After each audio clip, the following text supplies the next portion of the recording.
வணக்கம். மாற்றத்தை நோக்கிய நிகழ்ச்சியில் மறுபடியும் உங்களை சந்திக்கிறதுல ரொம்ப மகிழ்ச்சி. இந்த நிகழ்ச்சியில் கலந்து கொண்டு என்னோடு உரையாடுவதற்காக அனைத்து இந்திய அண்ணா திராவிட முன்னேற்ற கழகத்தின் கொறலார் கோபிநாதன் அவர்களும், மார்க்சிஸ்ட் கம்யூனிஸ்ட் கட்சியின் பேராசிரியர் அருணன் அவர்களும், பாரதிய ஜனதா கட்சியின் கனக சபாபதி அவர்களும் நம்மோடு இணைஞ்சிருக்கிறாங்க. வணக்கம். காங்கிரஸ் கட்சி தலைவர் ராகுல் காந்தி இன்றைக்கு 4 கூட்டங்கள் பேசியிருக்கிறார் தமிழ்நாட்டில்.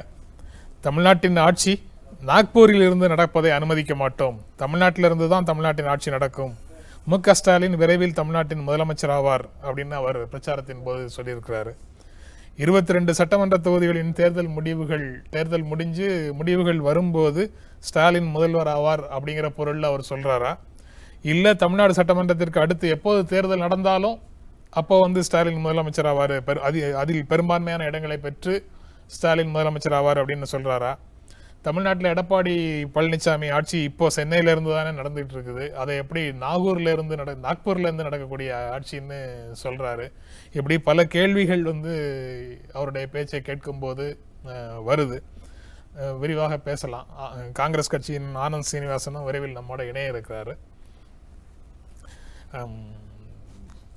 கொறலார் கோபிநாதன், ஆட்சி மாறும் அப்படிங்கிறத மீண்டும் மீண்டும் சொல்லிக்கிட்டே இருக்கிறாங்களே, எந்த அடிப்படையில் சொல்றாங்கன்னு நினைக்கிறீங்க?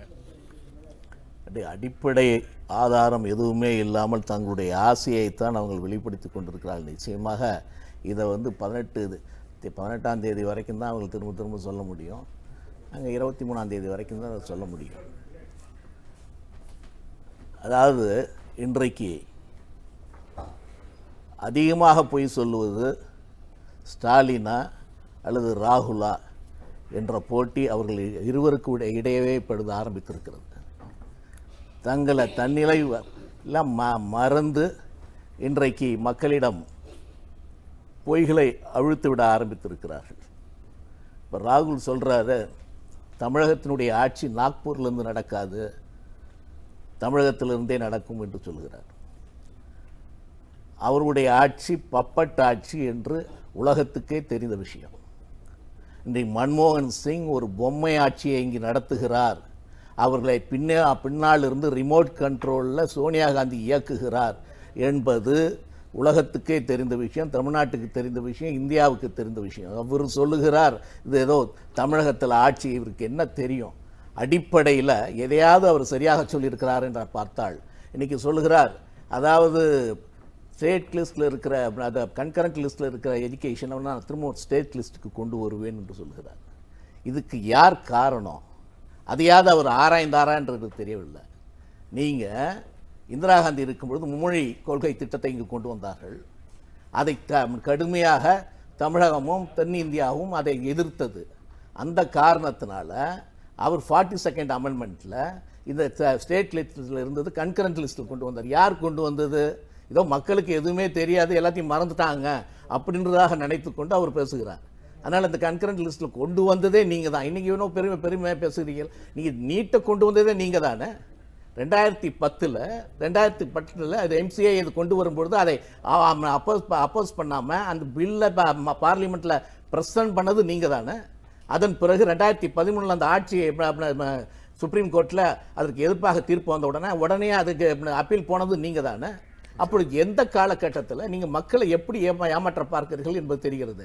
நீங்கள் இன்னொன்று சொல்கிறீங்க, ஏதோ இன்னொரு சொல்கிறாரு, ஏதோ பணக்காரர்களுக்கெல்லாம் இவர்கள் வாரி கொடுத்து விட்டார்கள், தாங்கள் தான் இப்போ ஏழைகளுக்கு வாரி கொடுக்க போகிறோம் அப்படின்னு சொல்கிறாரு.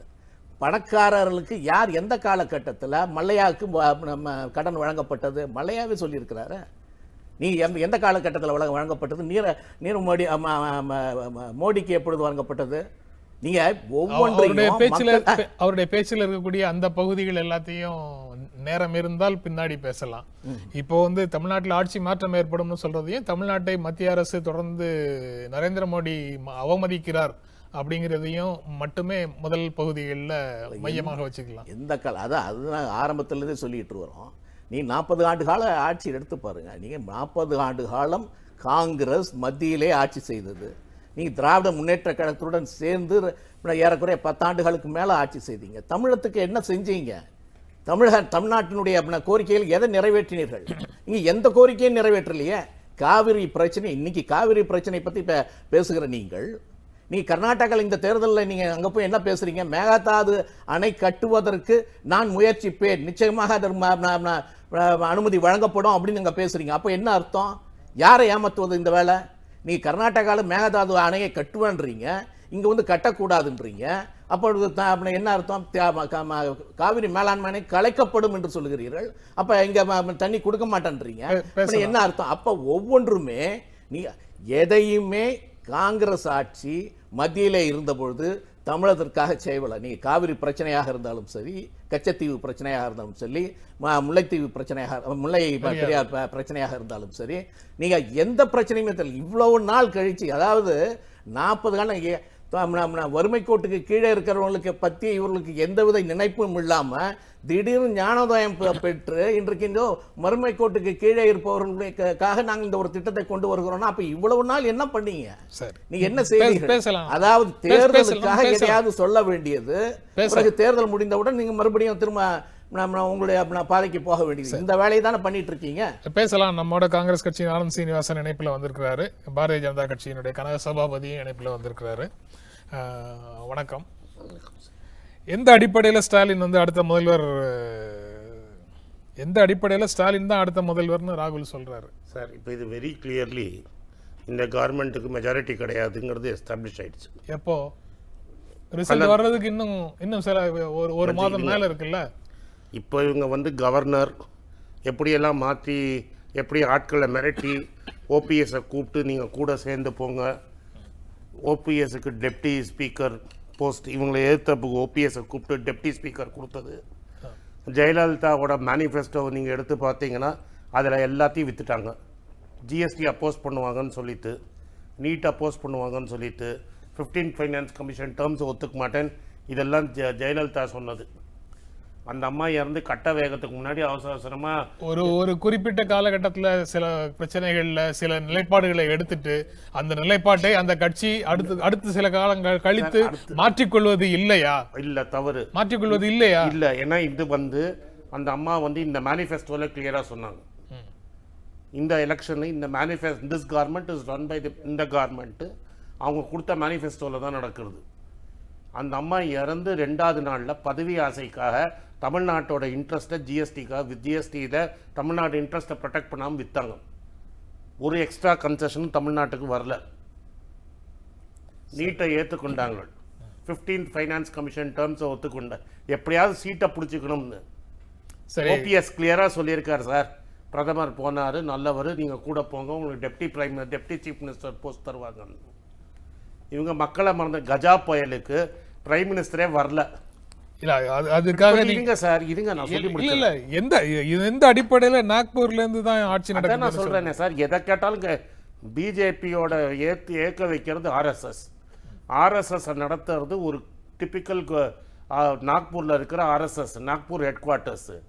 அவங்க ஆட்டி வைக்கிற மாதிரி தான் இவங்க எல்லாத்துக்குமே ஆடினாங்க. இன்னைக்கு நீங்க ஜிஎஸ்டியா இருக்கட்டும், நீட்டா இருக்கட்டும், எந்த சிம்பிளஸ்ட் இஷ்யூவாக இருக்கட்டும், போய் பார்லிமெண்ட்டில் ஒரு இம்பார்ட்டன்ட் டிபேட் கிடச்சா உள்ளே பூந்து பார்லிமெண்ட்டை நடக்க விடாமல் மோதிக்கு ஹெல்ப் பண்ணி தடுக்க நிறுத்தினாங்க ரஃபேல் டீல் போது. டெல்லியிலிருந்து தமிழ்நாட்டை ஆட்டு வைக்கிறார்கள் சொல்லிட்டு இருந்தவங்க இப்போ ஒரு ஸ்டெப் அஹெடா போய் நீங்க நாக்பூர்ல இருந்து ஆட்டு வைக்கிறார்கள் சொல்றீங்க. கிளியர். சான்ஸ்கிரிட்டை இம்போஸ் பண்ணும்போது இவங்க ஒன்றும் பேசாமல் இருந்தாங்க. ஜெர்மனை எடுத்துட்டு சான்ஸ்கிரிட்டை கம்பல்சரி ஆக்கின போது சும்மா மூடிக்கொண்டு இருந்தது. இவங்க அண்ணாவோட ஃபாலோவர்ஸ்ன்னு சொல்லின்னு தெரியறாங்க. இன்னைக்கு டெல்லியை எடுத்து சான்ஸ்கிரிட்டை கம்பல்சரி ஆக்கி இந்தியை கம்பல்சரி ஆக்கின போது சோகால்டு ஃபாலோவர்ஸ் ஆஃப் பேரறிஞர் சும்மா தான் இருந்தாங்க. ஃபெடரல் ஸ்டேட் பாலிடிக்ஸ் பத்தி தமிழ்நாட்டில் சான்ஸ்கிரிட்டை புகுத்திருக்கிறார்களா என்பதை நீங்க முதல் சொல்லணும். இவர்கள் ராகுல் பொய் சொல்வது போல, ஸ்டாலின் பொய் சொல்வது போல நீங்களும் இங்க பொய் சொல்லிட்டு இருக்க கூடாது. இங்க தமிழ்நாட்டில் ஏதாவது சான்ஸ்கிரிட்டை புகுத்திருக்காங்க அதை சொல்லணும். நீங்க ஸ்கூல்ஸ் எல்லாம் போத்தினாங்க, எங்க போத்திருக்காங்க? சென்ட்ரல் ஸ்கூல்ல இங்க வர நவோதயா ஸ்கூலுக்கு இங்க அனுமதி இல்லை, இங்க யாருமே கிடையாது. நவோதயா ஸ்கூலும் இங்க இல்லாத சென்ட்ரல் ஸ்கூல்ல பேசுங்க, நீங்க பேசுங்க. அதே மாதிரி நீட்ல நாங்க எக்ஸெப்ஷன் கொடுத்தோம். எங்க டைம்ல நாங்க ஆட்சியில் இருந்த வரைக்கும் தமிழ்நாட்டின் கோரிக்கை பேர்ல 2 வாட்டிக்கு நீட்டுக்கு நாங்க எக்ஸெப்ஷன் கொடுத்தோம். சரி, இந்த நாங்க ஏன் நிர்மலா சீதாராமன்ங்கிற ஒரு டிஃபென்ஸ் மினிஸ்டர் நான் நீட்டுக்கு எக்ஸப்ஷன் தரேன் நீங்கள் கவலைப்படாதன்னு சொல்லி அதை இங்கேருந்து அந்த அம்மா அனிதா பொண்ணை கூப்பிட்டு போய் டெல்லியிலலாம் படம் காமிச்சு அந்த நம்பிக்கையை ஊட்டி அதுக்கப்புறம் நாமத்தை சாத்தினது இந்த அரசு தான், நாக்பூர் அரசு தான். அந்த அம்மாவோட உயிரை திரும்பி கொடுப்பாங்களா அவங்க? இல்லை முன்னாடியே சொல்லியிருக்கணும் எங்களால் முடியாதுன்னு. இங்கேன்னு டெல்லி வரைக்கும் கூட்டிகிட்டு போய் நிச்சயமாக உங்களுக்கு செய்கிறோன்னு சொல்லிட்டு அந்த பெண்மணியை போட்டாங்க. ஜிஎஸ்டியை தவறாக போட்டு 18% போட்டோன்னு அந்த அம்மையார் இங்கே வந்து உட்காந்துக்கிட்டு உங்களால் சாப்பிட முடியலன்னு வெளில போகாதீங்க, வீட்டையே சமைச்சு சாப்பிடுங்கிறாங்க. அதெல்லாம் இவங்க எடுத்தாங்களா? ஸ்டீலுக்கு 18%னா ஸ்டீல் பாத்திரம் வாங்க முடியாதவங்கன்னா அலுமினியம் பாத்திரம் வாங்குவீங்களே, அதெல்லாம் தமிழ்நாட்டுக்கு இன்சல்ட் இல்லையா? தருண் விஜய் வந்து ஏப்ரல் 7ஆம் தேதி 2017 ஒரு டிவி டிபேட்டில் ஆப்பிரிக்கன் மக்களை பற்றி பேசும்போது எங்கள் ஊர்லேயே கற்பங்கள்லாம் இருக்காங்க சவுத் இந்தியாவில்னு சொன்னது, அதை உங்களுக்கு அவமானமாக தெரியலையா? தருண் விஜய் ஆர்கனைசரோட பத்திரிகையோட எடிட்டர். அப்போனா அது வந்து நாக்பூர் பேஸ்வா மாதிரி, அது அந்த காலத்து பேஸ்வா மாதிரி தமிழனை பார்த்து கருப்புன்னு சொல்லிட்டு போகிறேன். அதெல்லாம் இவங்களுக்கு தெரியலையா? அம்மையார் ஜெயலலிதா திருவள்ளுவர் சிலை கொண்டு போய் வச்சாரு, அதனால தெரியலையா? கருப்பா இருக்கிறத கருப்பரன்னு சொல்லாம இவரே சொல்றாரு. சொல்லுவாங்களா? எங்க கருப்பா இருப்பவர்கள் கருப்பா தான் சொல்லுவாங்க. அதுல என்னங்க அசிங்கம் இருக்குது? நீங்க வெள்ளையா இருக்கிறவங்களை அறிவாளின்னு நினைச்சுக்கீங்க, உயர்ந்தவன் நீங்க நினைச்சிட்டு பேசுறீங்க. கருப்பர்கள் தான் நாட்டே ஆண்டு இருக்காங்க. கருப்பர்கள் தான் இன்னைக்கு அமெரிக்காவில் பிரசிடென்ட்டா வந்திருக்கிறாரு. கருப்பர்கள் நாட்டே ஆண்டு இருக்காங்க. கருப்பர்கள் வந்து கீழே கிடையாது. நீங்க என்ன நினைக்கிறீங்க? தமிழக பார்த்து கருப்பன் சொன்னாரு, அது கரெக்ட்னு சொல்றாரு. கருப்பன் கேவலமா? என்ன கருப்பன் நாட்டே ஆண்டு இருக்காங்க. உலகத்தையே நாட்டு ஆண்டு இருக்காங்க. இன்னைக்கு அமெரிக்காவை ஒபாமா ஆண்டு இருக்கிறார். கருப்பர்கள் இல்லையா? நாட்டுல கருப்பர்கள் சொல்றாரு. வெள்ளையர்கள் தான் அறிவாளிகளா? வெள்ளையர்கள் அறிவாளிகள் இல்லை என்று நாட்டை விட்டு துரத்துனது இந்த நாடு. நீங்க என்ன கருப்பர்கள் வந்து கீழ்த்தரமானவர்கள் மாதிரி பேசுறாரு. வேற என்ன பேசுறாரு? அவர் பேசும்போது நாங்க தலையிடல, ஆனா இவர் பேசும்போது பூரா அப்படி தலையிட்டாருன்னா அப்புறம் இது எப்படி சம்பந்தம் இல்லாம? அப்ப நான் சம்பந்தம் இல்லாம நான் பேசுவா? இந்த காலத்துல இங்க இருக்கிற கற்பர்கள் திராவிடர்கள் கற்பர்கள் தாங்க. இல்ல கொஞ்சம் தருண் விஜய் என்ன அர்த்தத்துல சொன்னாரு தெரியுமா? இங்கேயும் கருப்புகள் இருக்காங்க, நாங்களும் அவங்களோட சகிச்சுக்கிட்டு தான் வாழ்ந்துட்டு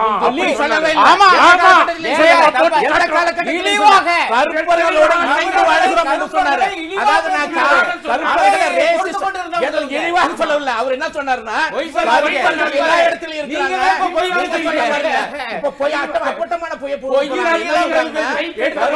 எல்லா இடத்துலயும் இருக்காங்க.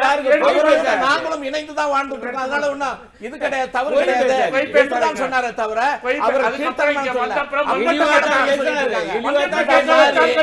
அவர் தமிழ் அதாவது காங்கிரஸ் வந்து எதையாவது ஒரு பொய்யை சொல்லி நாட்டை பிடித்து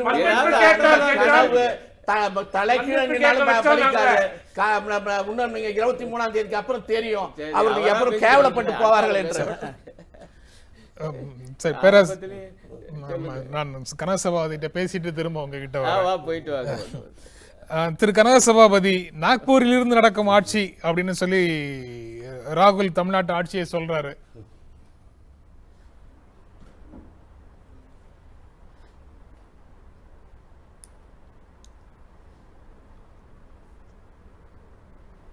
ராம் சார், உங்களுக்கு நமக்கு எல்லாத்துக்குமே தெரிஞ்சிருக்கு போன 2004 2014 வரைக்கும் எப்படி ஆட்சி நடந்தது அப்படின்னு. பிரதம மந்திரியினுடைய பத்திரிகை ஆலோசகராக இருந்த சஞ்சய் பருவா பெரிய புத்தகம் எழுதியிருக்காரு, தி ஆக்சிடென்டல் பிரைம் மினிஸ்டர். அவர் எப்படி பிரதம மந்திரியாக இருந்தார், அவருக்கு உத்தரவுகள் எல்லாம் எங்கிருந்து வந்தன என்பது உலகத்திற்கே தெரிந்த விஷயம். ராகுல் காந்தி பிரதமரினுடைய ஒரு சட்டத்தை கிழித்து போட்டார், பொதுமக்கள் முன்னிலையில பத்திரிகையாளர் முன்னிலையில கிழித்து போட்டார். ஆக அவர்கள் ஆட்சி வந்து முழுக்க முழுக்க குடும்ப ஆட்சி. இங்க நடக்கிறது ஜனநாயக ஆட்சி. இதுல வந்து யாரும் தலையிடுவதில்லை, தலையிட வேண்டிய அவசியமும் இல்லை. தமிழ்நாட்டை பொறுத்த வரைக்கும் மத்திய அரசாங்கம் கடந்த 5 வருட காலத்தில் நிறைய வேலைகளை செய்திருக்கிறது. கடந்த 5 வருட காலத்திலே மட்டும் 5,42,000 கோடி ரூபாய் நம்முடைய தமிழக அரசுக்கு ஒதுக்கி செலவு செய்திருக்கிறது. இதுல வந்து பெரிய பெரிய பலன்கள். அவர் சொன்னாரு இந்த மாதிரி தமிழ்நாட்டில் தொழில் பண்றவங்களுக்கு பணம் கிடைக்கிறது இல்லை அப்படின்னு. உங்களுக்கு தெரிந்திருக்கலாம், முத்ரா திட்டத்தில் அதிகமான கடன் வாங்கியவர்கள் தமிழ்நாட்டுக்காரர்கள். கடந்த பிப்ரவரி மாதம் வரைக்கும் 74,400 கோடி ரூபாய் இங்கு கடனாக கொடுக்கப்பட்டிருக்கிறது. இந்தியாவில் கொடுத்த கடனில் 10% மேல் தமிழகத்துக்கு தான் கொடுக்கப்பட்டிருக்கிறது. தமிழ் மக்கள் அதுல தமிழ் தொழில் முனைவோர்கள் முன்னணி நிலை வகிக்கிறார்கள். அதே மாதிரி இந்த ஸ்கில் ட்ரைனிங் நீங்க இப்படி சொல்றீங்க, இந்தியாவுல வந்து நீங்க இப்படி சொல்றீங்க. ஆனா தமிழ்நாட்டினுடைய துணை முதலமைச்சர் அசெம்பிளிலேயே வந்து வேற மாதிரி சொல்றாரு. அங்க நாடாளுமன்ற மக்களவையினுடைய துணை சபாநாயகர் தமிழ்நாட்டை வந்து மத்திய அரசு வஞ்சித்து விட்டது அப்படின்னு தொடர்ந்து பேசிட்டு இருந்தாரு. தம்பிதுரையும் பன்னீர்செல்வமும் சொல்லாத ஒன்றை நீங்க செய்ததாக சொல்றீங்க.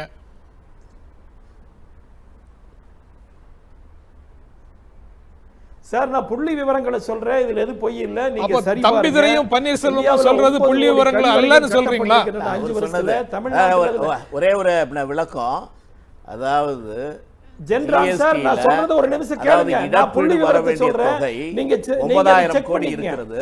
தமிழ்நாட்டுல 3,000 கோடி தான் கொடுத்திருக்காங்க. 6,000 கோடி வர வேண்டும். இழப்பீட்டு தொகை ஜிஎஸ்டினால அதிகமான வருமானம் தமிழகத்திற்கு வந்திருக்கிறது. ஆனால் அதே சமயத்தில் 30% இழப்பீடு தொகையாக மத்திய அரசு கொடுக்க வேண்டும். எல்லா வகையிலையும் மத்திய அரசு உதவி செய்யுது. ஒரே ஒரு சந்தேகம், நீங்க சொல்றது சந்தேகம் தான் கேட்கிறேன். நான் எல்லா வகையிலையும் மத்திய அரசு உதவி செய்யுது, ஏதோ ஒரு விஷயத்துல உதவி செய்யலை என்றால் பன்னீர்செல்வம் தன்னுடைய அறிக்கையில சட்டசபையில அப்படி பேசியிருக்க மாட்டார். தம்பிதுரை அப்படி பேசியிருக்க வாய்ப்பு இல்ல. எங்களை பொறுத்த வரைக்கும் வஞ்சித்து விட்டது தம்பிதுரை பேசுவதற்கு என்ன மத்தியில இருந்த காங்கிரஸ் அரசும் சரி, அதன் பிறகு வந்த பிஜேபி அரசும் சரி, தமிழகத்திற்கு கொடுக்க வேண்டிய நிதியை கொடுக்கவில்லை என்பதுல எந்த மாற்று கருத்தும் கிடையாது. ஆனா என்ன நாங்க சொன்னோம்னா, அதுல இழப்பீட்டு தொகை 9,000 கோடி வரணும். அதுல 3,000 கோடி தான் கொடுத்திருக்காங்க. 6,000 கோடி இன்னும் வர வேண்டியது இருக்கு. அது ஒன்னும் கொடுக்கப்படாமல் இருக்கிறது. அது எங்களுக்கு வர வேண்டும் என்று சொன்னோம். அவரு என்ன சொன்னார்னா, மத்தியில இருந்து எங்களுக்கு அதிகமான நிதிகள் வர வேண்டும் அப்படின்னு இவர் சொன்னார். ஆனா எந்த காலகட்டத்திலுமே காங்கிரஸை விட இவர்கள் நீதி பற்ற காங்கிரஸை விட இவர்கள் தவறுதல் எந்த காலகட்டத்திலும் சொல்ல. நீங்க அதை தான் கம்பேர் பண்ணணும். நீங்க இதுவரைக்கும் 40 ஆண்டு காலம் வாழ்ந்த இருந்த காங்கிரஸ் எவ்வளவு செய்தது, இன்றைக்கு 5 ஆண்டு காலத்தில் இருந்த பிஜேபி என்ன செய்தது என்பதை தான் பார்க்கணும். அப்படி பார்க்கிற பொழுது நீ 40 ஆண்டு காலம் செய்யாததை காவிரி மேலாண்மை அமைத்திருக்கிறார்களே இந்த 5 ஆண்டு காலத்துல, அதுவே பெரிய வெற்றி தானே. நீங்க என்ன எய்ம்ஸ் இவ்வளவு 19 காலம் நீங்க எய்ம்ஸ் மருத்துவமனை அமைக்காத நீங்களே தவறி இருக்கிறீர்களே, அதை அவர்கள் செய்திருக்காங்க, அது வெற்றி தானே. எத்தனை அதே போல நீங்க இதுக்கு மெட்ரோ ட்ரெயினுக்கு நீங்க பணமே கொடுக்கலையே, அதை அவர்கள் கொடுத்திருக்கிறார்களே. இன்றைக்கு கடல் நீரை உப்பு நீராக ஆக்க வேண்டும், அதற்கு பணம் கொடுத்திருக்கிறார்களே. இன்றைக்கு அத்திக்கடவு திட்டத்திற்கு பணம் ஒதுக்கி இருக்கிறார்களே. இன்றைக்கு நதிநீர் இணைப்பு திட்டத்திற்கு ஆதரவு தந்திருக்கிறார்களே. எதை செஞ்சீங்க நீங்க? 40 வருடமாக நதிநீர் இணைப்பது ஒரு முட்டாள்தனமான திட்டம் என்று சொன்னவர் ராகுல் காந்தி. இன்னைக்கு அவர் இங்க உட்காந்துக்கிட்டு எங்களுக்கு காவிரி தண்ணி கொடுப்பான்னு பேசி கொண்டு இருக்கிறார். இன்றைக்கு எதை நீங்க செஞ்சீங்க? அதை தான் நாங்க கேட்டுட்டு இருக்கோம். அவங்களால பேசிக்கிட்டு சொல்லுங்க. இல்ல அவங்க வந்து திரும்பவும் இந்த பிரச்சனையை தான் முன்வைக்கிறாங்க. மத்திய அரசு எல்லா விதமான உதவிகளையும் செய்தது அப்படின்னு கனக சபாபதி சொல்றாரு.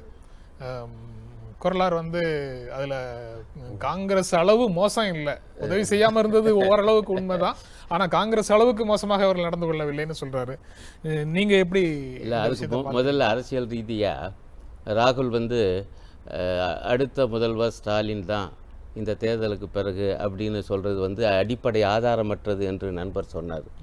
இன்றைக்கு இவங்களுக்கு சபையில் 113 எம்எல்ஏக்கள் தான். திமுக அணிக்கு 97 எம்எல்ஏக்கள். தேர்தல் நடக்க போகிறது 22. அதில் 17 ஜெயிச்சா கூட திமுக அணிக்கு மெஜாரிட்டி வந்துடும். புது தேர்தலே தேவையில்லை, ஆட்டோமேட்டிக்கா திமுகவுடைய தலைவர் ஸ்டாலின் கணக்கு இஃப்க்கு பிறகு தானே, அதுக்கு பிறகுதான் வரணும்ல. ஆமாங்க, யாரும் இல்லைன்னா. ஆனா அது சொல்லவே கூடாது, பேசவே கூடாது. அது எப்படி பொய்யாகும்? அது எப்படி ஆதாரமற்ற விஷயமாகும்? 22 இடங்களுக்கு தேர்தல் நடக்கிறது என்கிற உண்மையின் அடிப்படையில், யதார்த்தத்தின் அடிப்படையில் பேசப்படுது. 22ல அவங்க திமுக வெற்றி பெற்றால் அவங்க தான். அதுல 22 கூட தேவையில்லை, 17ல ஜெயிச்சாலே நீ எடுத்து பாருங்க. ஒண்ணு அவே வாய் பிடிச்சதோ மாங்காய் பிடிச்சதோ பொய் பேசுறாருலாம் சொல்வது நியாயம் அல்ல. அவங்க 17ல ஜெயிச்சாதான் அவரு. ஆமாங்க, இவங்க 6-7ல ஜெயிச்சாலே இவங்க ஆட்சி வந்து காப்பாற்றப்பட்டுரும். நான் அதுக்குள்ள இப்ப மறுக்கலையே. ஆனா 17 ஜெயிப்பதற்கு வாய்ப்பு இருக்குன்னு சொல்லுகிற உரிமை எங்களுக்கு இருக்கா இல்லையா? அது எப்படி பொய்யாகும்ங்கிறேன். அவர் என்ன எப்படி ஆரம்பிச்சாரு? ரிசல்ட் பொய் சொல்வதிலே போட்டி நடந்துட்டு இருக்குல்ல ஆரம்பிக்கிறாரு. அது எப்படி பொய்யாகும்னு கேக்குறேன். ரிசல்ட் வர்ற வரைக்கும் 2 பேரும் கிளைம் பண்ணிக்கலாம். ஆமா, அது கிளைம் பண்றத பொய்ன்னு சொல்லக்கூடாதுங்கிறேன். ஏன்னா ஃபேக்டை மறுக்க கூடாது. இது வாய்ப்பு இருக்கு. மக்கள் தீர்மானிப்பார்கள் என்கிற நம்பிக்கை எங்களுக்கு இருக்கிறது. தீர்மானித்தால் இந்த தேர்தலின் முடிவிலேயே ஸ்டாலின் முதல்வர் ஆவார். இதை வந்து ஒருத்தர் பேசக்கூடாதுன்னா அது எந்த ஒரு நியாயங்க? ஒண்ணு. ரெண்டாவது, இப்ப நண்பர் வந்து வேற வழி இல்ல, கூட்டணி அமைச்சாச்சு பாஜகவோட, அப்ப பாஜக எல்லாம் பண்ணிருக்குன்னு தானே அவர் நியாயப்படுத்தி பேசணும். அவர் நியாயப்படுத்தி பேசுறதுக்கு அப்படி இல்ல, அவர் முழுசாலாம் அப்படி இல்ல இல்ல, அதான் வர்றேன். இல்ல நியாயப்படுத்தி தான் பேசணும். அவர் என்ன செய்வாரு? அவர் தம்பிதுரை பேசுனதையும் பன்னீர்செல்வம் பேசுனதையும் தான் நியாயப்படுத்தி பேசுறாரு. இல்ல அதுக்கு இல்ல அதுக்கு அவர் என்ன விளக்கம் சொல்றா நீங்க கவனிங்க. காங்கிரஸோட ஒப்பிடும் போது இது ஒண்ணும் மோசம் இல்லைங்க அப்படின்னு அவர் நியாயப்படுத்துறார். நான் என்ன கேட்கிறேன்னா, நீ இந்த கூட்டணி ஒப்பந்தம் போடுறதுக்கு சில நாட்களுக்கு முன்பு தான் நீங்க சொன்னது, நிதி அமைச்சராக இருந்து கொண்டு ஓபிஎஸ் அவர்கள் சட்டமன்றத்திலே முழங்கியது. அவர் என்னமோ சொல்றாரு 5 லட்சம் கோடின்னு. ஒரு வார்த்தை பாராட்டலங்க அந்த அறிக்கை. நீ எடுத்து பாருங்க. மத்திய அரசின் மீது நிதி விஷயத்துல கடுமையான குற்றச்சாட்டுகள், வரிசையாக புள்ளி உரத்தை சொல்றாரு. நியாயமே வழங்கவில்லை தமிழ்நாட்டுக்கு என்றுதான் அந்த உரை. தம்பித்துறை நாடாளுமன்றத்தில் என்ன பேசுறாரு? நாங்க என்ன பாவம் பண்ணோமையா இவங்களை தூக்கி சுமக்க? இந்த பாஜகவை எங்களுக்கு வரிசையாக துரோகம் பண்ணியிருக்கீங்க. நிதித்துறையில இருந்து, காவேரி பிரச்சனையிலிருந்து, நீட்டிலிருந்து வரிசையாக அடுக்கி சத்தம் போடுறாங்க காங்கிரஸ் இது பாஜக எம்பிக்கள் மக்களவையில்.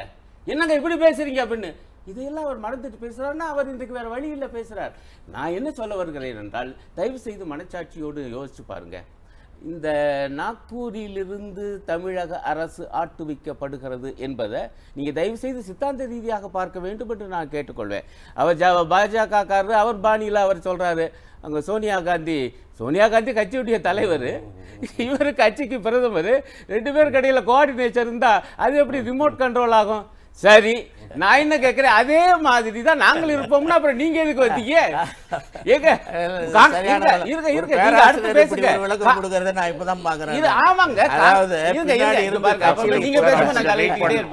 கொஞ்சம் பொறுமையா இருக்கு, உங்களுக்கு டைம் இருக்கு. வரைக்கும் பேசுறேன், இப்பதான் பேசிருக்கேன்.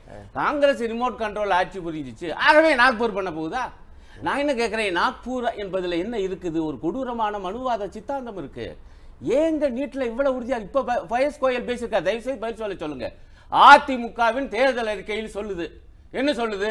நீட்டு வேண்டாம் என்பதை நாங்கள் வலியுறுத்துவோம். பயஸ் கோயல் வந்து இன்னைக்கு என்ன பேட்டி கொடுக்கிறாரு? அதிமுகவை எல்லாம் நாங்க சமாளிச்சிருவோம், அவங்களெல்லாம் சமாதானப்படுத்திடுவோம், அவங்க ஒண்ணு நீட்டு வேணாம்னு சொல்லல, இப்படி சொல்லியிருக்காரு. முதல்ல அதை மறுங்க ஐயா. எங்க கொள்கை நீட்டு வேணாங்கிறதான், உங்க கொள்கை வேணா அப்படி வச்சுக்க, ஆனா எங்க கொள்கை நீட்டு வேணாம். ஆனா அவர் சொல்றாரு, அதிமுகவை எங்களால் சமாதானப்படுத்த முடியும் என்று உங்கள் சார்பாக பேசிக்கிட்டு இருக்காரு. ஏன் நீட்ல இவ்வளவு வெறியா இருக்காங்க? காரணம், ஏழை பிள்ளைகள் வந்து விடக்கூடாது, அடித்தட்டு மக்கள் வந்து விடக்கூடாது, தாழ்த்தப்பட்ட பிற்படுத்தப்பட்ட பழங்குடி மக்கள் இந்த உயர் மருத்துவ படிப்புக்கு வரக்கூடாது என்பது நாக்பூரின் கொள்கை, RSSின் கொள்கை. அதைத்தான் திணிக்கிறாங்க. அதை அவர் சொல்லுகிறார். அது அவர்கள் இன்றைக்கு தமிழக அரசை கட்டுப்படுத்த காரணம், சமூக நீதி கோட்பாட்டிலே பிறந்து வளர்ந்த ஒரு அரசு தமிழக அரசு. அதை சமூக நீதிக்கு எதிரானவர்கள் இன்றைக்கு கட்டுப்படுத்திக் கொண்டிருக்கிறார் என்பது ஒரு முக்கியமான விஷயம். பேசலாம். திரு கனகசபாபதி, உங்ககிட்ட வரேன். ஒரு இடைவேளைக்கு அப்புறம் திரும்ப வரேன். ஒரு இடைவேளைக்கு அப்புறம் நம்ம தொடர்ந்து பேசலாம்.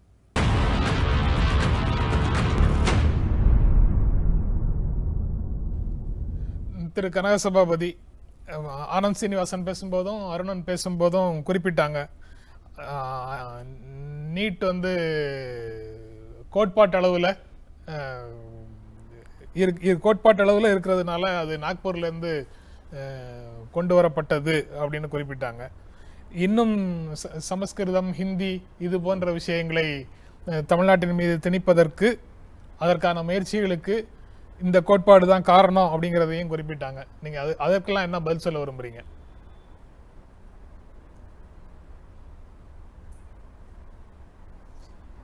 ராம் சார், நான் முதல்ல சொல்லிட்டு இருந்த புள்ளி விவரங்கள் அரசாங்க புள்ளி விவரங்கள். அவரு அருணன் சார் சொன்னாரு, அவர் ஏதோ சொல்றாரு அப்படின்னு. நீங்க என்னை சொல்ல விடாம தடுத்தீங்க.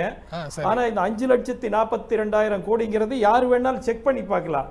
முத்ரா திட்டத்துக்கு 74,400 கோடி பிப்ரவரி வரைக்கும் தமிழ்நாட்டில் இருந்தவங்க பெற்றாங்கிறதுக்கு நீங்க எங்க வேணாலும் பதிவு பண்ணி பார்க்கலாம். தமிழ்நாட்டில் வந்து 47 லட்சம் கழிவறைகள் கட்டப்பட்டிருக்கின்றன என்பது நீங்க எங்க வேணாலும் பார்க்கலாம். தமிழ்நாட்டில் பயிர்க்கடன் வந்து 26 லட்சம் விவசாயிகளுக்கு கொடுக்கப்பட்டிருக்கிறது என்பதை நீங்கள் எங்க வேண்டாலும் பார்க்கலாம். நெடுஞ்சாலைத்துறைக்கு தமிழ்நாட்டில் நெடுஞ்சாலைகளுக்கு மட்டும் 39,000 கோடி கொடுக்கப்பட்டிருக்கிறது பார்க்கலாம். இது ஏதோ ஒரு விஷயம் இல்லை. ஆகவே இது முழுக்க முழுக்க புள்ளி விவரத்தினுடைய அடிப்படையில் கொடுக்கப்பட்டது. சென்ற ஆட்சியை விட பல மடங்கு தமிழ்நாட்டிற்கு இந்த வருடம், இந்த கடந்த 5 வருடங்களில் அதிகமாக நிதி ஒதுக்கப்பட்டு திட்டங்கள் நடைபெற்று வருகின்றன என்பதை என்னால் உறுதியாக சொல்ல முடியும். நான் கோவையை சேர்ந்தவன். கோவைக்கு மட்டுமே டிஃபென்ஸ் காரிடார் என்கின்ற திட்டத்தை கொடுத்திருக்கிறார்கள். அதன் மூலம் 1 லட்சம் கோடி ரூபாய் வரைக்கும் முதலீடுகள், வியாபாரங்கள் எல்லாம் நடக்க வாய்ப்பு இருக்கிறது. சென்ற மாதத்திற்கு முன்னால கோவையில் இருக்கக்கூடிய பெரிய தொழில் மையம் கொடிசியாவிற்கு இன்குபேஷன் அண்ட் இன்னோவேஷன் திட்டத்தை முதல் முறையாக நம்முடைய பாதுகாப்புத்துறைக்கு வளர்ச்சிக்காக அதில் சிறு மற்றும் நடுத்தர தொழில்களுக்கு உதவி புரிவதற்காக கொடுக்கப்பட்டிருக்கிறார்கள். இதெல்லாம் கொடுக்கப்பட்டிருக்கின்ற விஷயங்கள். ஆகவே தயவு செய்து நீங்கள் இதை மறுக்க வேண்டாம். அடுத்ததாக அருணன் சார் அவர்கள் சொன்னார்கள், சமூக நீதி திட்டத்தை பாரதிய ஜனதா மறுக்கிறது என்றது. அது முழுக்க முழுக்க தவறு.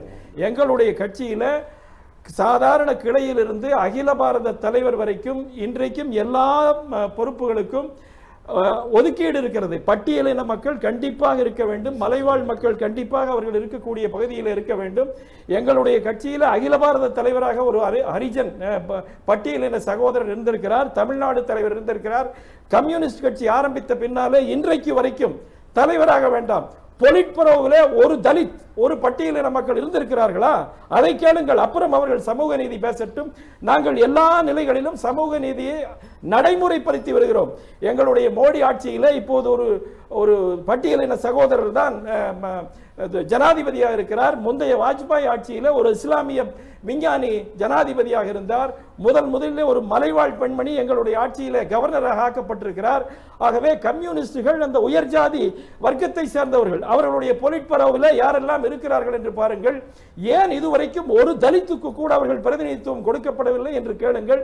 பிறகு மற்ற விஷயங்களை பேசிக்கொள்ளலாம். இந்த நாக்பூர் விஷயத்தை பொறுத்தவரையில் நம்முடைய பாரதிய ஜனதா கட்சியானது அடிப்படையில் ஜனநாயக கட்சி.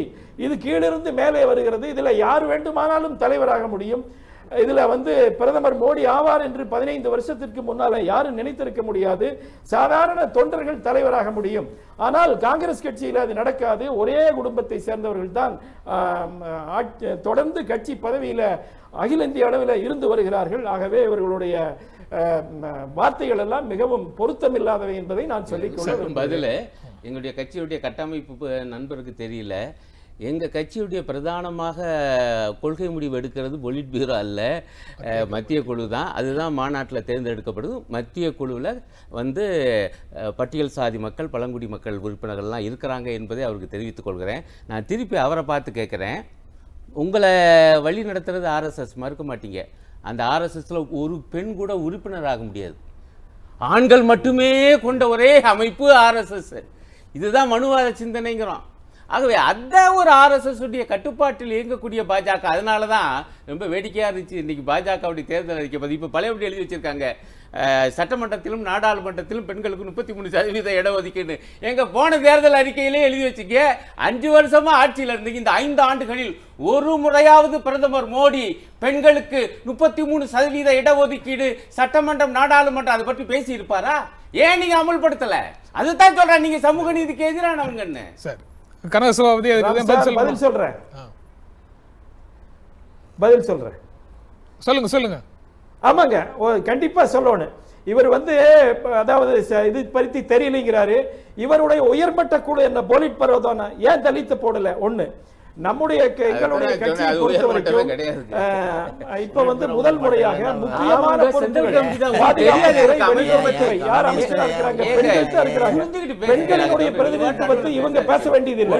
இன்னொரு விஷயம் சொல்றேன், RSS அமைப்பை பொறுத்தவரைக்கும் சார் பேசுற கொடுங்க, நீங்க தலையிடாதீங்க. நீங்க அடுத்தவங்களுக்கு மட்டும் அறிவுரை சொல்லாதீங்க. முதல்ல நீங்க கடைபிடிங்க. அடிப்படை அடிப்படை கட்டுப்பாட்டை நீங்க கடைபிடிங்க. ஒரு நிமிஷம் RSS அமைப்பை பொறுத்தவரைக்கும் ஜென் ராம் சார், அது பெண்களுக்கு என்று தனியான ஒரு அமைப்பு இருக்கிறது.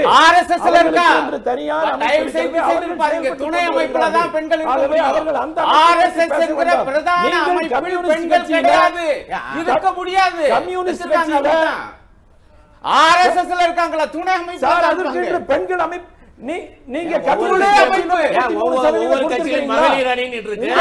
மகளிர் அணி கட்சியை சேர்ந்தவங்க மகளிர் அணி கிடையாது. மகளிர் அணி வைக்க மாட்டாங்களா?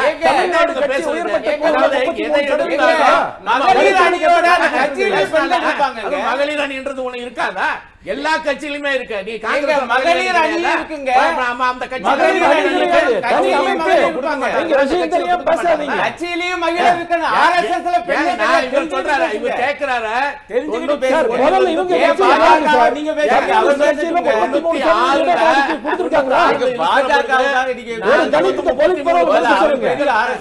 முடிவெடுக்கிற அமைப்பு மாநில குழுங்கிறாரு, மத்திய குழு இருக்குதா? பெண்களுக்கு 33% இடத்தை ஒதுக்கியது புரட்சி தலைவி அம்மா அவர்கள் 91 இருந்து 96 வரைக்கும். அது வரைக்கும் நாங்க கொண்டு வந்த திட்டம் அது. அதன் பிறகு இன்றைக்கு கலைஞர் ஆட்சியில லோக்கல் பாடி எலெக்ஷன் 89 கலைஞர் ஆட்சியில வேலையில வந்து லோக்கல் பாடி எலெக்ஷன்ல 50% ஒதுக்குனது நாங்க. அதற்கு முன்னாடி காங்கிரஸ் 2004ல 33% ஒதுக்குறதுக்காக போராட்டம் நடத்தும் போது நாங்கள் நிச்சயமாக நிறைவேற்றுவோம். நீங்களா 2004 2010 2014 இன்னைக்கு வரைக்கும் நீங்க நிறைவேற்றல. இன்னைக்கு வந்து ஒரு சொல்றாரு புதுசா நாங்கள் 33% ஒதுக்குவோம். ஏங்க இங்க 91லயே நாங்கள் அதை ஒதுக்கி இருக்கிறோம். நீங்க அதை யாருக்கு இப்ப கேட்டா உங்க பாஜக ஏங்க 5 வருஷமா செய்யல? இன்னைக்கு வந்து நீங்க பேசுறீங்க, இன்னைக்கு வந்து நீங்க நாங்க பாஜக ஏன் 5 வருஷமா செய்யல? பாஜக கட்சியில பண்ணுங்க கொடுத்து முதல்ல உங்க கட்சியில பண்ணுங்க. நீங்க முதல்ல காங்கிரஸ் எந்த காலத்துலங்க காங்கிரஸ் 33% ஒதுக்குவோம் அப்படின்னு சொல்லிச்சு ஒவ்வொரு தடவை சொல்லுது. ஆனா அதுக்கு பதில் சொல்லுங்க. நீங்க 33%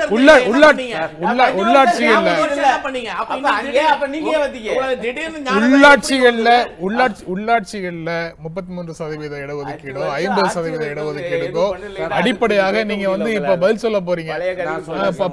பஞ்சாயத்து ராஜ் சைடு ராஜ்யசபால 2013ல ரெசல்யூஷன் பாஸ் ஆச்சு, பில்லு பாஸ் ஆச்சு. 2/3 மெஜாரிட்டியில் ராஜ்யசபாவில் பாஸ் ஆச்சு. எங்களுக்கு இதில் மெஜாரிட்டி கிடையாது. லோக்சபாவில் எங்களுக்கு மெஜாரிட்டி கிடையாது. லோக்சபால எங்களால உள்ள கொண்டு வர முடியல. ஆமா இல்ல 2/3 கிடையாதுங்க. 2/3 நான் டிஸ்டர்ப் பண்ணல. சரி சரி சரி அவர் சந்தேகம் தானே கேக்குறாரு. சந்தேகத்துக்கு பதில் சொல்லுங்க. நீங்க பேசுறீங்க சார். 2/3 மெஜாரிட்டில ராஜ்ய மெஜாரிட்டில நாங்க ஆட்சி இருக்கு சார். நான் டிஸ்டர்ப் பண்ணல. 2/3 நீங்க 2/3 சொல்றேன்னு சொல்லிட்டு அடுத்தவங்க பேசுங்க. அவர் எங்க பேச விட மாட்டீங்க. பேச விட மாட்டேன். 2/3 நீங்க கண்ட்ரோல் பண்ணுங்க. இவங்க எவ்வளவோ கான்ஸ்டிடியூஷனல் அமெண்ட்மென்ட் பில் பாஸ் பண்ணி ஒரு வாட்டி கூட மூவ் பண்ணல. 5 வருஷமா என்ன பண்ணாங்க? both in Rajya Sabha and Lok Sabha, Congress party has said நாங்க என்னைக்கு நீங்க பில் பண்ணாலும் நாங்க சப்போர்ட் பண்றோம்னு. நெய்தர் லோக் சபாலையும் ராஜ்யசபாலையும் 5 வருஷமா அதை பத்தி பேசல. நாங்க பேசினோம், ராஜ்யசபால பாஸ் பண்ணோம், லோக்சபால எங்களோட கூட்டணி கட்சிகளே அப்போஸ் பண்ணதுனால எங்களால பண்ண முடியல. தனித்து மெஜாரிட்டியில் இருந்த பிஜேபி எங்க சப்போர்ட்டும் 37 சப்போர்ட் ஏடிஎம்கே வச்சு நாங்கள் ஆதரிக்க தயார். உங்க சப்போர்ட் ஆதரிச்சோம். நான் பேசவே இல்லை சார். ஒரு நிமிஷம் கேரளால முடிச்சு அவர் முடிச்சிட்டாரு. நீங்க முடிச்சிட்டோம். 33% அந்த பதில் அது தெரிஞ்சுக்கங்க. கட்சி சொன்னாங்க சரி 33% தொடர்பாக நீங்க எழுப்புனதை அவர் பேசி முடிச்சிட்டோம். சொல்லுங்க. அதனால நாங்க பாஸ் பண்ணோம். இவங்களுக்கால இன்னைக்கு ஏஐடிஎம்கே காங்கிரஸ் அண்ட் கம்யூனிஸ்ட் வச்சு 3/4 மெஜாரிட்டி 2/3 மெஜாரிட்டிக்கு மேலே இருந்தது. நாங்கள் 3 பேர், இவங்க சொல்கிறாங்க இவங்க சப்போர்ட் பண்ணேன்னு, இவங்க சப்போர்ட் பண்ணது தெரியும், நாங்கள் சப்போர்ட் பண்ணது தெரியும். ரெசல்யூஷன் வந்தால் பாஸ் ஆகிருக்கும். ரெசல்யூஷனை கொண்டு வரல. இருங்க, ரெண்டாவது விஷயம், first time bank, public sector bank ஒரு கார்பரேஷன் லிஸ்டட் கம்பெனி, அவங்க கொடுத்த கடன் நாங்கள் பண்ணோன்னு சொல்கிறது ஒரு ரொம்ப அப்பத்தம், ரொம்ப அப்பத்தம். ரெண்டாவது, அது மாதிரி 5 லட்சம் ஒன்றும் இல்லை, பெஞ்சமின் இண்டஸ்ட்ரீஸ் மினிஸ்டர் எழுந்து நின்று இவர் முத்ரா பற்றி பேசுகிறாரு அசம்பிளியில். கிளியராக என்ன சொன்னார்னா 5 லட்சம் பேருக்கு வேலை போயிடுச்சு, 50,000 யூனிட்டு மூடிடுச்சுன்னு. திருப்பூரில் 5 வருஷத்தில் நான் கம்மியாக தான் எக்ஸ்போர்ட்ஸ் ஆகிருக்கு. எய்ம்ஸ்ன்னு பேசுகிறாரு. எய்ம்ஸில் என்ன பண்ணார், எலெக்ஷன் அனௌன்ஸ் ஆகிறதுக்கு ஒரு வாரத்துக்கு முன்னாடி வந்து அடிக்கல் நாட்டினார் மதுரையில். இன்னும் எந்த நிதியும் ஒதுக்கல, எந்த நிதியும் ஒதுக்கல, நிதியெல்லாம் ஒதுக்கியாச்சு, இடம் பார்த்தாச்சு. பொய் சொல்லிட்டு இருந்தாங்க, அதை நம்ம அப்போஸ் பண்ணாம இருக்க முடியாது. அதிகாரபூர்வமாக வரிக்கு வரி அப்ஜெக்ட் பண்ண ஆரம்பிச்சீங்கன்னா அதுக்கப்புறம் பேசுறதுல எந்த பலனும் கிடையாது. நீங்க வரிக்கு வரி வந்தாலும் நிதி ஒதுக்கல அப்படின்னு நீங்க எப்படி சொல்ல முடியும்? நிதி நிதி ஒதுக்கவில்லை அப்படின்னு சொல்லி எல்லா இடங்களிலும் ரெசல்யூஷன் பாஸ் பண்ணி இதற்காக நிதி ஒதுக்கப்படுது விஜயபாஸ்கர் பேசிருக்காருங்க, எடுத்து பாருங்க. சார் நான் ஒண்ணு சொல்றேன், கன்சாலிடேட்டட் ஃபண்ட் ஆஃப் இந்தியால இருந்தா சென்ட்ரல் கவர்மெண்ட்டுக்கு பணம் வரணும். பட்ஜெட் டாக்குமெண்ட்ஸ்ல தமிழ்நாடு எய்ம்ஸுக்குன்னு எந்த ஒதுக்கீடும் கிடையாது. அதுதான் ஃபைனல், பார்லிமெண்ட் தான் டிசைட் பண்ணணும்.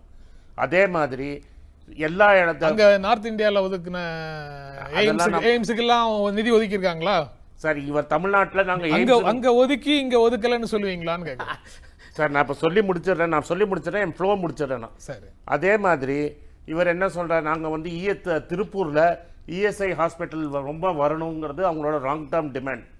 இதில் பலாயிரம் கோடி இஎஸ்ஐயாவே கலெக்ட் பண்ணுறாங்க திருப்பூரில். அதை வச்சு ஹாஸ்பிட்டல் இனாக்ரேஷன் கூட சென்ட்ரல் கவர்மெண்ட் தான் இஎஸ்ஐ பணத்தை வாங்கி சாப்பிட்றது, அதில் சந்தேகமே கிடையாது. அந்த இஎஸ்ஐ ஹாஸ்பிட்டல் கூட இந்த 5 வருஷத்தில் இவங்க முடிக்கலை. கடைசியில் வந்து இப்போ ஒரு ரேலிக்கு வந்தார், ஒரு மாடல் கோட் ஆஃப் கான்டாக்டுக்கு 10 நாளைக்கு முன்னாடி அங்கே ஒரு ஃபவுண்டேஷன் ஸ்டோனை போட்டுட்டு நாங்கள் திறந்துட்டோன்னு. கன்னியாகுமரி நாங்கள் திருநெல்வேலி வரைக்கும் எலக்ட்ரிஃபை பண்ணி டபுள் ட்ராக்கே வந்துருச்சு. இவங்க என்ன சொன்னாங்க, நாங்கள் 5 வருஷத்தில் திருநெல்வேலியிலேருந்து கன்னியாகுமரி கொண்டு டபுள் ட்ராக் போடுவோன்னு.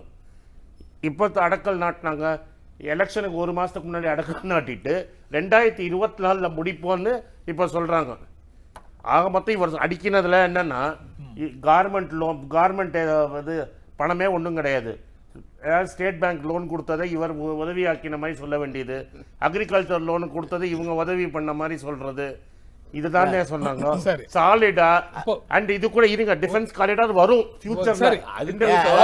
பதில் சொல்றாங்க, அதாவது இவர்கள் எதையுமே ஆரம்பிக்கல. ஆனா நான் இவங்க ஆரம்பிச்சது அடிக்கல் தான் நாட்டி இருக்காங்க.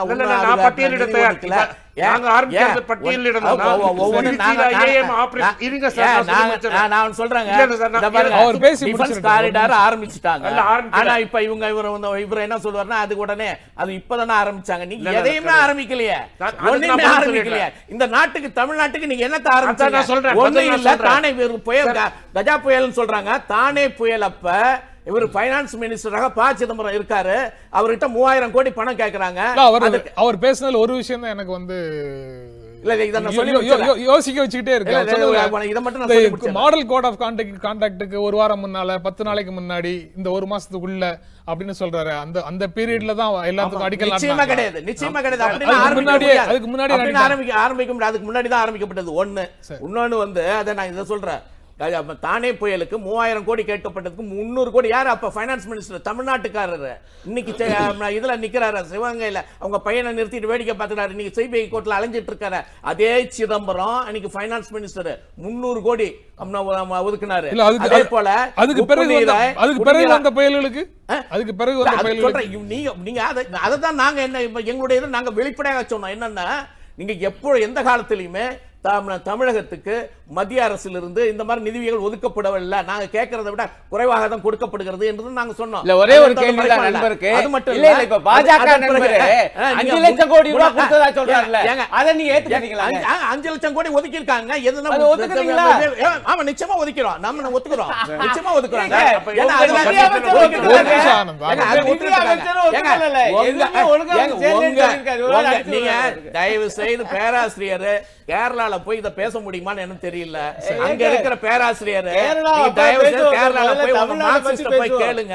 இல்ல, இல்ல, 33% முதல்ல தமிழ்நாட்டுக்கு வாங்க காங்கிரஸ் நீங்க. அரசு மத்தியில முதல்ல இருந்த உங்க பொழுது- OPS கிட்ட ஏங்க, கேளுங்க. அவர் அவர் இதை கேரளால இந்த 5 லட்சம் கோடி ரூபாயை OPS ஒப்புக்கொண்டு என்னைக்காவது சொல்லியிருக்காரு? வினயராஜன் சொல்கிறார். ஆனந்த் என்னன்னா சீனி- ஒரே ஒரு நிமிஷம், ஒரே ஒரு என்ன நிமிஷம். சொல்லுகிறார் என்று ஆனந்த் சொன்னா, சீனிவாசனுடைய 33% சதவீத இடஒதுக்கீட காங்கிரஸ் நிறைவேற்றவே இல்லை எந்த காலத்திலும். அதற்கான முயற்சி நீங்க எடுக்கல நிறைவேற்றணும் என்று அவர் சொல்றாரு. பாஜக அவர் சொல்றாரு. சொல்லுங்க. அவர் சொல்றாரு. பாஜக 5 வருஷமா செய்யல. நீங்க இங்க இருந்து ஒரு 500 மைல் தள்ளி 5 வருஷம் அங்க ஒரு குரல். பாஜக காங்கிரஸ் தப்பு பண்ணி 500 மைல் தள்ளி சென்றால் அங்கே ஒரு குரல். இங்க கர்நாடகாவுக்கு போனா இங்க ஒரு குரல். நீங்க வெஸ்ட் பெங்கால் போனா அங்க ஒரு குரல். திரிபுரா போனா ஒரு குரல். இப்படிப்பட்ட மாறுபட்ட குரல்ல பேசிக்கிட்டு நீங்க அதனால தாங்க உங்களை 40 வருஷமா ஒதுக்கி வச்சிருக்காங்க. சரியான கொள்கையோட நீங்க தமிழர்களுக்கு துரோகம் பண்ண காங்கிரஸ் ஓடுங்க. காங்கிரஸ் என்ன? காங்கிரஸ் 1.5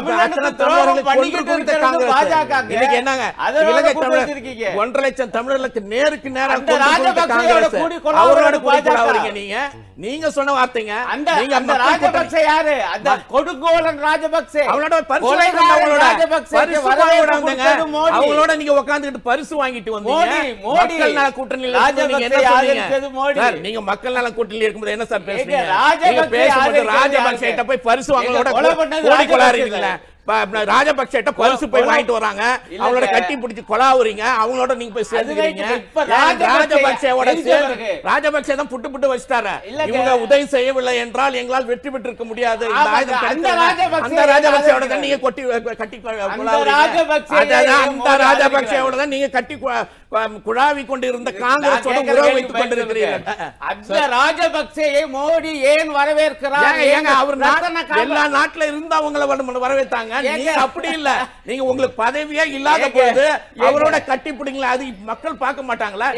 நீங்க அதாவது காங்கிரஸ் பதவி ஏற்கிற பொழுது அந்தந்த நாட்டினுடைய பிரைம் மினிஸ்டர் முன்னாள் பிரைம் மினிஸ்டர் இல்லாத போது கூட முன்னாள் பிரைம் மினிஸ்டர் வழக்கம். ஆனா பதவியிலே இல்லாத நீங்க நேரா ராஜபக்சேக்கும் பரிசு வாங்கிக்கிட்டு கட்டி குழவனவர்களோடு இன்றைக்கு நீங்க பேசுகிறீங்களா? ராஜபக்சேவோட தான் நீங்க பழகுறீங்க. நீங்க தானே இன்னைக்கு ராஜபக்சேவோட சேர்ந்து கொண்டு அவர்களை கட்டி பிடித்துக் கொண்டு அவரோட பரிசு வாங்குவதற்காக அவங்களோட உறவு வச்சிருக்கீங்க. அவரோட உறவு வச்சிருக்கீங்க. இன்னைக்கு ராஜபக்சேவோட நீங்க தானங்க உறவு வச்சிருக்கீங்க. நீங்க உறவு வச்சிருக்கீங்க.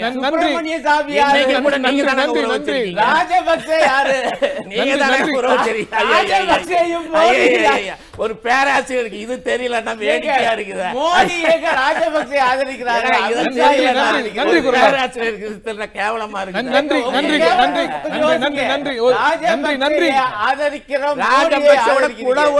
நீங்க தானங்க அதை வச்சுக்கிட்டு ஒரு இடைவேளைக்கு அப்புறம் ஆதரிச்சிருக்கிற மோடியோடு உறவு கொண்டு தமிழனுக்கு துரோகம் செய்கிறது அதிமுக. ஒரு இடைவேளைக்கு அப்புறம் நம்ம தொடர்ந்து பேசலாம்.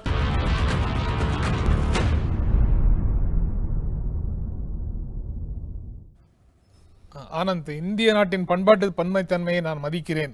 ஆனால் பிரதமர் நாடு முழுவதும் ஒரே சிந்தனை, ஒரே கலாச்சாரத்தை திணிக்க நினைக்கிறார் அப்படின்னு பேசுறாரு ராகுல். சார், மாட்டு இறைச்சி எடுத்துக்கோங்க ஒரு எக்ஸாம்பிள். சில ஏரியாவில் கேரளாவில் மாட்டு இறைச்சி சாப்பிட்றாங்க, நார்த் ஈஸ்டில் சாப்பிட்றாங்க, மற்ற இடத்துல அதை மதிக்கிறாங்க. அதை கவ்வை ப்ரொடெக்ட் பண்ணுறேங்கிற பேரில் எவ்வளவோ இடத்துல எவ்வளவோ பேரை சாவடிச்சிருக்கிறாங்க.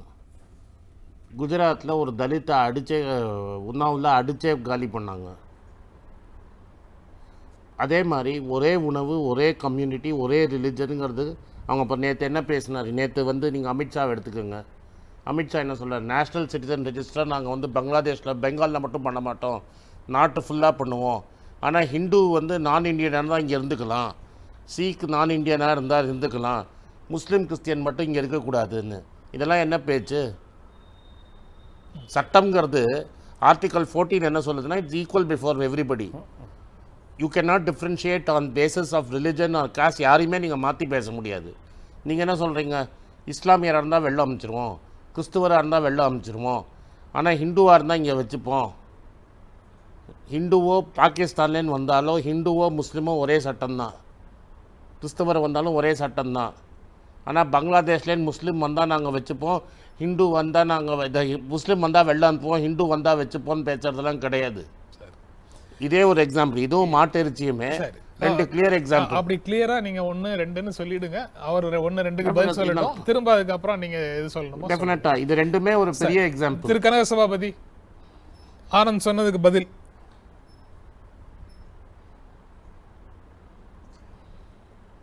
சார், பாரதிய ஜனதா கட்சியை பொறுத்தவரையில் மக்களை பிரிப்பதில்லை, மத ரீதியாகவோ ஜாதி ரீதியாகவோ பிரிப்பதில்லை. எங்களுடைய திட்டங்கள் எல்லாமே பிரதமர் சொன்ன மாதிரி அனைவருக்குமான திட்டம், அனைவரின் வளர்ச்சிக்காக திட்டம். நான் இப்போ முன்னால் சொன்ன 7.5 லட்சம் கோடிக்கு மேலே சிறு தொழில்களில் முத்ரா கடன் கொடுத்துருக்குதுன்னு, அதில் எத்தனை முஸ்லீம், எத்தனை கிறிஸ்டியன், எத்தனை ஹிந்துனா பார்க்குறனாமோ. தமிழ்நாட்டில் வந்து நான் சொன்ன கொஞ்ச நேரத்துக்கு முன்னால் 47 லட்சம் வீடு கட்டி கொடுத்துருக்குதுன்னு சொல்லி, அதில் எத்தனை முஸ்லீம், எத்தனை கிறிஸ்டியன் நான் பார்க்குறேனாமோ. எல்லாருக்குமான வளர்ச்சி. மக்களை பிரிவுபடுத்தக்கூடாது, பிளவுபடுத்தக்கூடாது. இந்த பிளவுபடுத்தக்கூடிய அரசியலைத்தான் சில கட்சிகள், காங்கிரஸ், திமுக போன்ற கட்சிகள் தொடர்ந்து செய்து வருகின்றன. அதை நாம் முழுமையாக எதிர்க்கிறோம். நீங்க சொல்றது சரி. கட்சியை பொறுத்தவரையில 30 கோடி இந்தியர்கள் ரிஜிஸ்ட்ரி தொடர்பாக சொன்னாரே, அதற்கு பதில்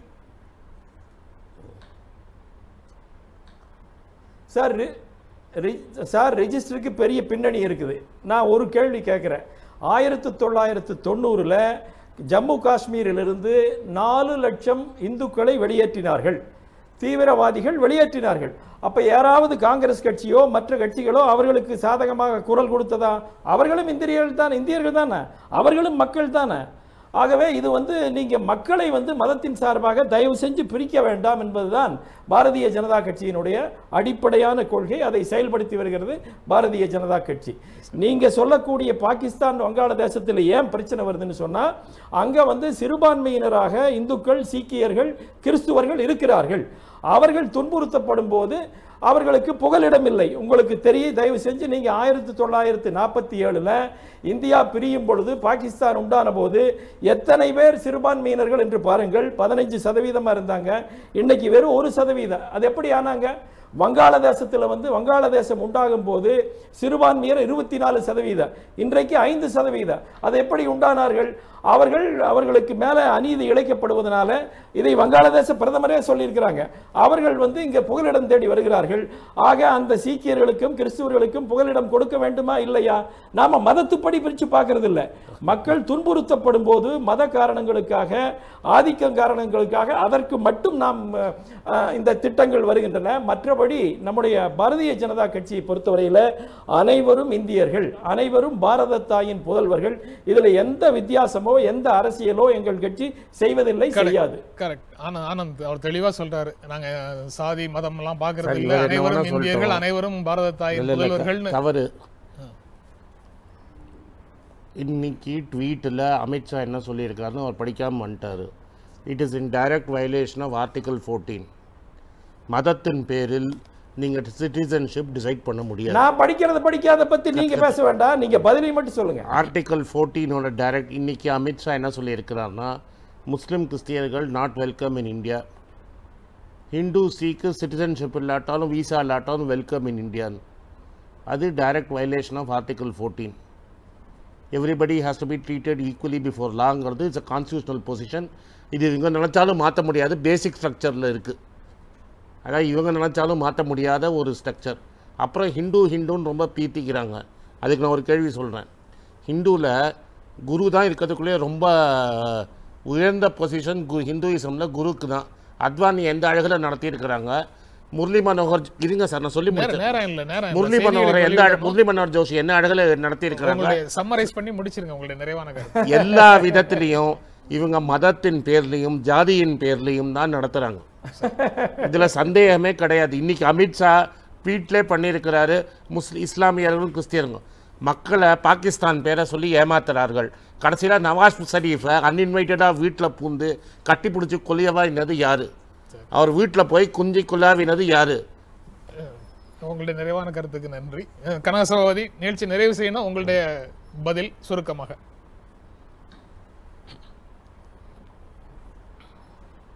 சார், பாரதிய ஜனதா கட்சியை பொறுத்தவரையில் அனைவருக்குமான ஆட்சி நடந்து வருது. அதை 5 வருஷமாக திட்டங்கள் மூலமாக பார்க்கலாம். தமிழ்நாட்டிற்கு அதிகபட்சமாக நம்முடைய அரசாங்கம் உதவி செய்திருக்கிறது. தமிழ் கலாச்சாரத்தை, தமிழ் பாரம்பரியத்தை, தமிழ் மொழியினுடைய பெருமையை பிரதமர் எல்லா இடங்களிலும் பேசி வருகிறார். தமிழ் உலகத்தினுடைய தொன்மையான மொழி என்று பேசியிருக்கிறார். நாடு பூராவும் திருவள்ளுவரை நாங்கள் கொண்டு சென்றிருக்கிறோம், ராஜராஜ சோழனை கொண்டு சென்றிருக்கிறோம். ஆக தமிழ்நாட்டிற்கு, தமிழ் கலாச்சாரத்துக்கு, தமிழக மக்களுக்கு பாரதிய ஜனதா கட்சி முழு பாதுகாப்பாக இருக்கும். இது யாரும் யாரையும் இயக்குவதில்லை, இவர்களை இயக்குவது வெளிநாட்டு சக்திகள். அதை நாம புரிந்து கொள்ள வேண்டும். ஆகவே பாரதிய ஜனதா கட்சியை பொறுத்தவரையில் அனைவரையும் வளர்ச்சி பாதையிலே செலுத்த வேண்டும். அதில் தமிழ்நாடு மிக முக்கிய பங்கு வகிக்க வேண்டும் என்று நினைக்கிறது. அதனுடைய அடிப்படையில் நாம் செயல்பாடுகளை மேற்கொண்டு வருகிறோம். நன்றி நன்றி கனகசபாபதி, நன்றி ஆனந்த் சீனிவாசன். இந்த நிகழ்ச்சியில் கலந்து கொண்டு உங்களுடைய கருத்துக்களை பகிர்ந்து கொண்டதற்கு எங்கள் நெஞ்சார்ந்த நன்றி. மீண்டும் சந்திப்போம். நன்றி, வணக்கம்.